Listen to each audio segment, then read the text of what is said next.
William Goldnadel, avocat et président d'Avocats sans frontières. Bonjour Monsieur Goldnadel. Bonjour Madame. Merci d'être avec nous sur RT France. On le voit, il y a eu lundi 60 Palestiniens tués après le transfert de l'ambassade américaine à Jérusalem. Tout d'abord, je voudrais votre réaction au transfert de cette ambassade à Jérusalem. Qu'en pensez-vous?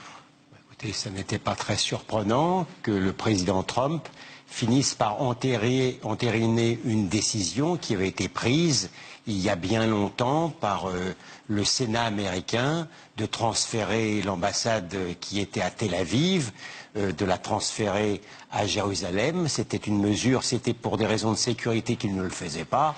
Trump finit par respecter une décision du Sénat.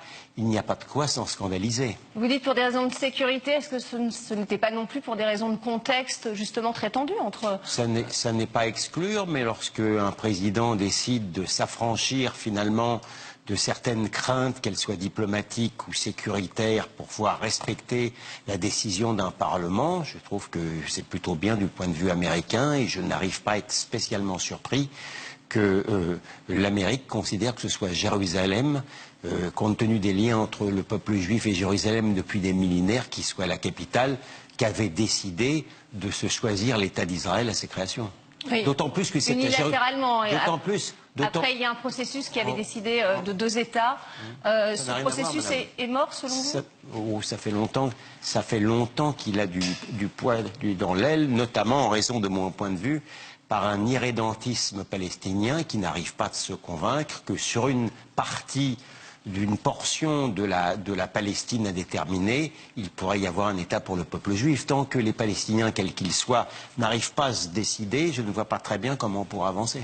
Alors, à quel prix ce transfert? Il y a eu 60 Palestiniens tués dans la bande de Gaza. L'ONU vient de décider d'envoyer des experts en crimes de guerre.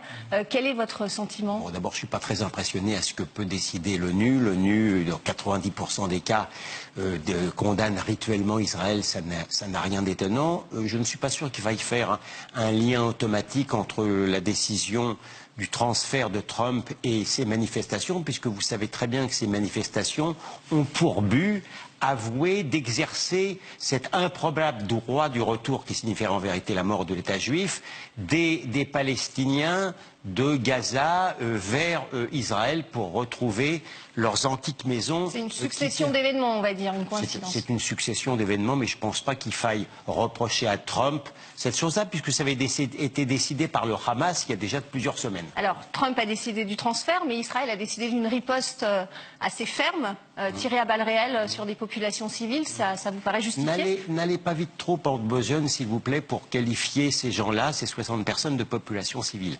Vous avez peut-être lu l'article que j'ai commis dans le Figaro hier.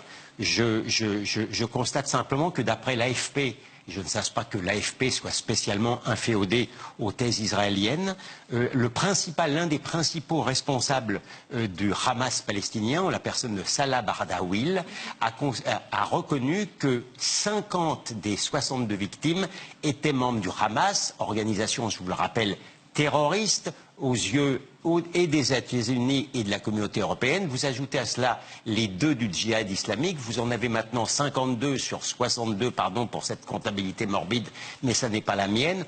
Donc je crois que, je veux bien tout entendre, mais que dans le cadre d'une manifestation qui n'était pas au centre de Gaza, qui était pour franchir, l'objectif c'était de franchir une frontière, alors que vous avez à moins de 400 mètres, les premières habitations israéliennes. On peut imaginer que toutes les personnes en question, les 30 000 ou les 40 000 personnes, n'étaient pas toutes formidablement bien intentionnées par rapport aux civils israéliens. Donc tout cela est bien triste, mais je pense qu'il faut avoir tout, plutôt que de l'idéologie, la religion des faits. Quand on a la religion des faits, on voit qu'une nouvelle fois, la presse occidentale a accepté de très bonne grâce la propagande mensongère, comme souvent, du Hamas parce qu'elle lui faisait plaisir, une nouvelle fois, de fustiger Israël. Bon, très bien. Non, mais quand bien même ce seraient des activistes du Hamas, ouais. Est-ce qu'on peut tirer à balles réelles sur des personnes? Écoutez, vous me permettrez de ne pas avoir la même compassion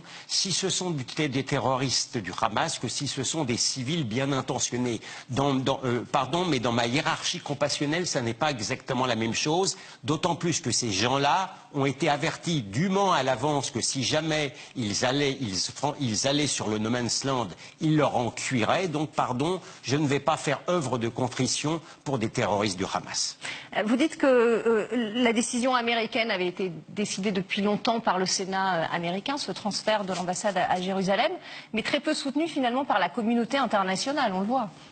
Oui, mais malgré tout, vous voyez même qu'en Europe, des pays comme la Tchécoslovaquie, la Hongrie et d'autres ont rompu l'improbable unité européenne sur ce plan-là. Pour franchir, si j'ose dire, le Rubicon, les Américains ne sont pas non plus isolés. On peut imaginer, de vous à moi, ne me faites pas trop devenir l'avocat de Trump non plus, parce que je n'étais pas non plus... ça ne change pas grand-chose à la contestation qui continue et qui doit être réglée de manière diplomatique. Je ne veux pas caricaturer ma propre position. Mais encore une fois, ça n'est pas la transgression des transgressions qu'un pays souverain comme les États-Unis décide de transférer son ambassade à Jérusalem-Ouest, qui n'est contestée en vérité par personne. Mais alors, dernière question très rapidement, ça remet en cause quand même tout redémarrage d'un processus de paix, le fait d'avoir transféré cette... Non mais encore une fois, vous avez l'air de penser qu'avant cette décision de Trump, il y avait un processus... Il était au point mort, on est d'accord. Il est au point mort le plus complet. Les Palestiniens sont divisés entre le Hamas terroriste et l'autorité palestinienne qui est dirigée par un Abu Abbas qui fait des déclarations antisémites invraisemblables.